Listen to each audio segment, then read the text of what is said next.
नमस्कार, city post के इस खास पेशकश में आपका स्वागत है। मैं हूं श्रीकांत प्रत्युष। आपको पता है कि बिहार में 5 विधानसभा सीटों के लिए उपचुनाव हुआ है। एक लोकसभा सीट भी है समस्तीपुर, उसके लिए भी उपचुनाव हुआ है।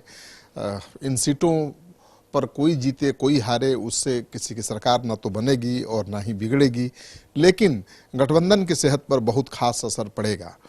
तो अभी महागठबंधन के सबसे महत्वपूर्ण घटक दल, जिनका वोट लोकसभा चुनाव में सबसे ज़्यादा ट्रांसफर हुआ, मुकेश सहनी सन ऑफ मलाह मेरे साथ हैं, जो उपचुनाव अलग लड़ रहे हैं।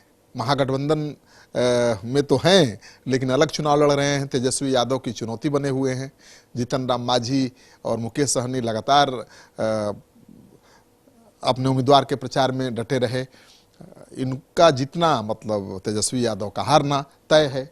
आप बताइए, आप लोग महागठबंधन के नेता हैं, महागठबंधन का क्या भविष्य है इस उपचुनाव में और लोकसभा विधानसभा चुनाव में 2020 के लिए महागठबंधन के सभी साथी को सोचने की आवश्यकता है और सही रणनीति के साथ मैदान में आना पड़ेगा।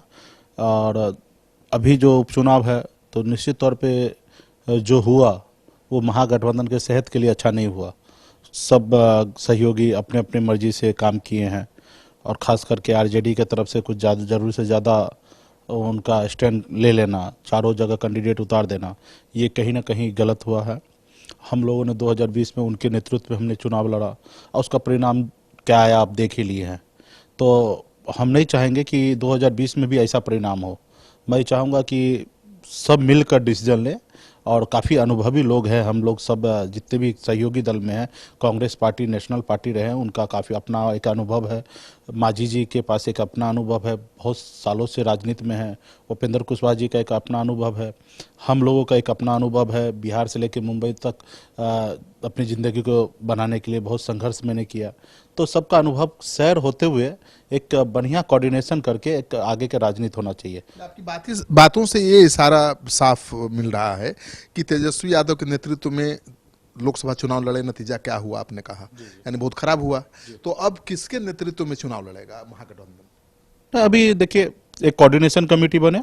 कोऑर्डिनेशन कमेटी में हम चाहेंगे कि नेशनल पार्टी है कांग्रेस, कांग्रेस को अध्यक्ष बनाया जाए और उसके बाद सब आदमी, हम लोग जितने भी सहयोगी है, सब मेंबर होंगे और सब मिलकर डिसीजन लेंगे। मैंने कांग्रेस के नेतृत्व में चुनाव लड़ना चाहिए 2020 का। जी हाँ, कांग्रेस के नेतृत्व में चुनाव लड़ना। कांग्रेस के नेतृत्व में नहीं, कांग्रेस एक कह सकते हैं कि एक हम लोगों कोऑर्डिनेशन में अहम भूमिका निभाए रहा। कि बात वही हुआ, लेकिन ये सवाल है, बिहार में एक आरजेडी एक बड़ी पार्टी है, ये बात हम लोगों को सबको स्वीकार करना चाहिए, ठीक है, और वो ज़्यादा सीट पे लड़ेंगे भी।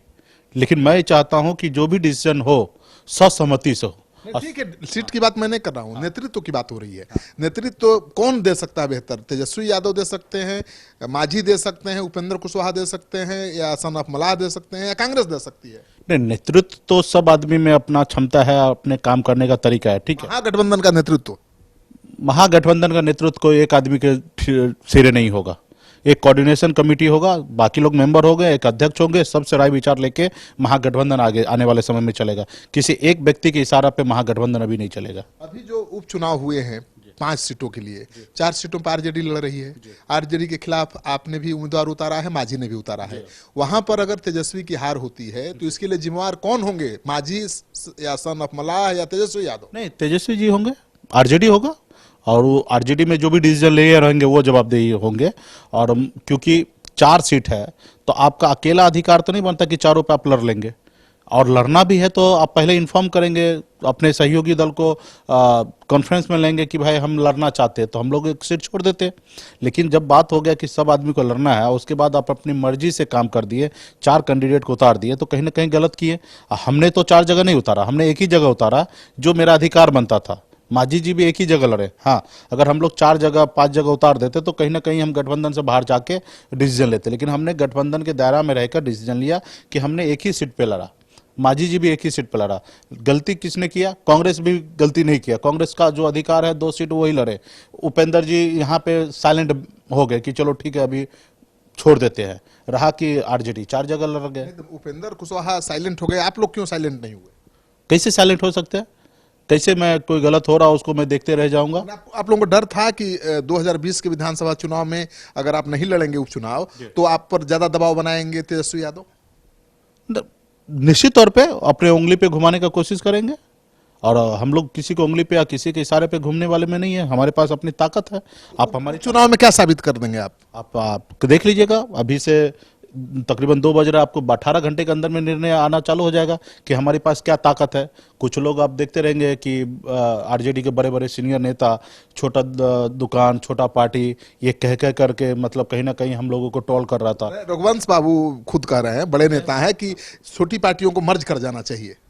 हाँ, लेकिन ये जो बोल रहे हैं वो कहीं ना कहीं गलत कर रहे हैं। अगर ये भी बात करना है तो बैठ के बंद कमरे में बात करना चाहिए।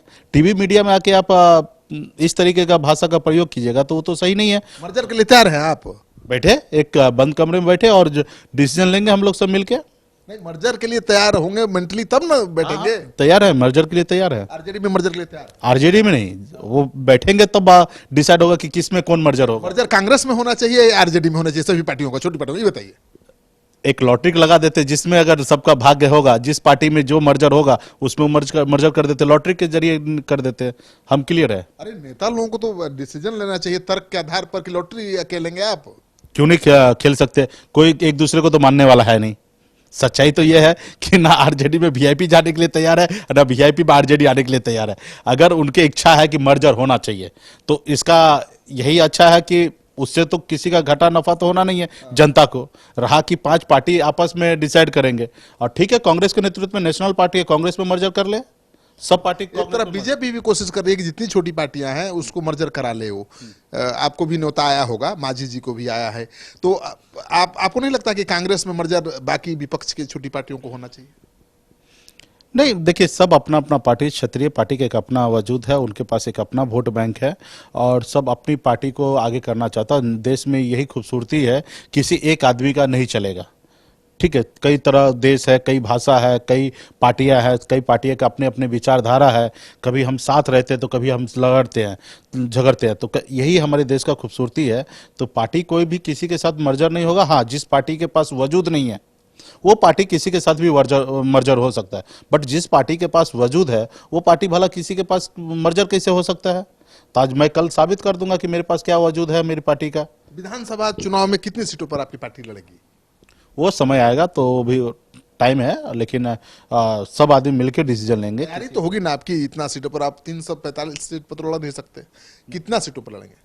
तो ये भी अभी देखिए, ये बहुत पहले हो जाएगा ये सवाल। ठीक है, अभी तो कल हमारी ताकत देख ले लोग, और हमारी ताकत के अनुकूल देख ले, सबका परसेंटेज सेट कर दे, और वो जो कल हमारे पास वोट बैंक आएगा उस अनुकूल हम सीट लेने के लिए तैयार हैं।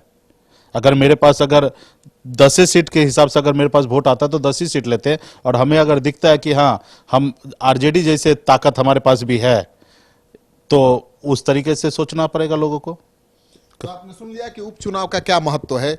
उपचुनाव के नतीजे से सरकार भले नहीं बनेगी, बिगड़ेगी, लेकिन महागठबंधन पर बहुत असर पड़ेगा, एनडीए पर भी बहुत असर पड़ेगा, क्योंकि मुकेश सहनी है, बड़े नेता हैं और महागठबंधन के कदावर नेता हैं। ये कह रहे हैं साफ कि उपचुनाव में जो वोट मिलेगा उस परसेंटेज के आधार पर आगामी 2020 के विधानसभा चुनाव में यह तय होना चाहिए कि कौन कितनी सीट पर लड़ेगा। अगर इनका वोट आरजेडी से कम नहीं है, अगर मांझी का वोट आरजेडी से कम नहीं है, तो कम सीट पर समझौता किस बात को लेकर होगी? तो जाहिर है कि इन्होंने अपनी ताकत का एहसास कराने के लिए ये चुनाव लड़ा है, न कि जीत सुनिश्चित करने के लिए, क्योंकि जीत तो बहुत मुश्किल है। महागठबंधन और एनडीए के बीच लड़ाई है। वैसे में महागठबंधन के हो सकता है, बिहार में अति पिछड़ा का बेटा हूँ, सन ऑफ मल्ला के नाम से जाना जाता हूँ, पूरे बिहार के लोग युवा बहुत प्यार करते हैं, तो हमें लगता है कि हमारे अति पिछड़ा तो हमारे साथ रहा ही, उसके साथ साथ अन्य लोगों भी में भी मैं काफी चर्चित हूँ। लोगों का अगर प्यार मिलेगा तो हमारी कल चुनाव जीत भी होगा। चुनाव जीत जाएंगे, तेजस्वी यादव हार जाएंगे, तब क्या होगा? तब क्या होगा? तभी भी अच्छे से बात होगा। उनसे ज्यादा सीट पर दबाव बनेगा। ज्यादा सीट पे तो दबाव नहीं करूंगा, लेकिन एक उनको भी सबको पता चल जाएगा कि लोग हमें भी चाह रहे हैं, हमारी पार्टी को भी चाह रहे हैं। सम्मानजनक समझौता होना चाहिए, ये है मुकेश सहनी की मांग, और उसी सम्मानजनक समझौता को लेकर इन्होंने उपचुनाव लड़ा है, ताकि नीतीश कुमार पर, बाकी जो घटक दल हैं उन पर भी दबाव बने कि मुकेश सहनी का वोट बैंक है और उनको नज़रअंदाज करके महागठबंधन आगे नहीं बढ़ सकता है। आपको इनके दावे में दम दिखे तो इस वीडियो को खूब शेयर करिए। अगर आपने अब तक हमारा चैनल सब्सक्राइब नहीं किया तो कर लीजिए। आपका सहयोग समर्थन लगातार मिल रहा है, उसके लिए बहुत बहुत धन्यवाद।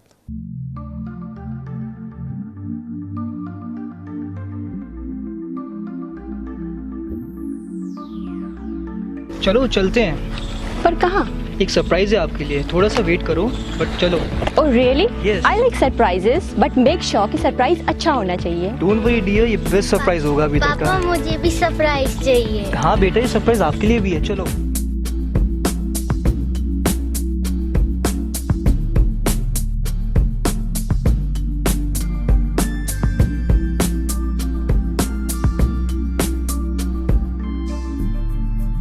बताओ कैसा लगा? It's so beautiful, amazing. By the way, किसका घर है? ये हमारा पैनोरमा, हमारे सपनों का घर है। वाह, हमारे सपनों का घर है। पर क्या हम इसे अफोर्ड कर पाएंगे? Hello sir, hello ma'am. Panorama township की यही खासियत है कि ये बिल्कुल ही अफोर्डेबल है। इसके साथ साथ यहाँ मेट्रो सिटी की तरह सारी अमेनिटीज भी हैं, जैसे कि parking space, temple, club house and many more. सबका सपना घर हो अपना। पैनोरमा।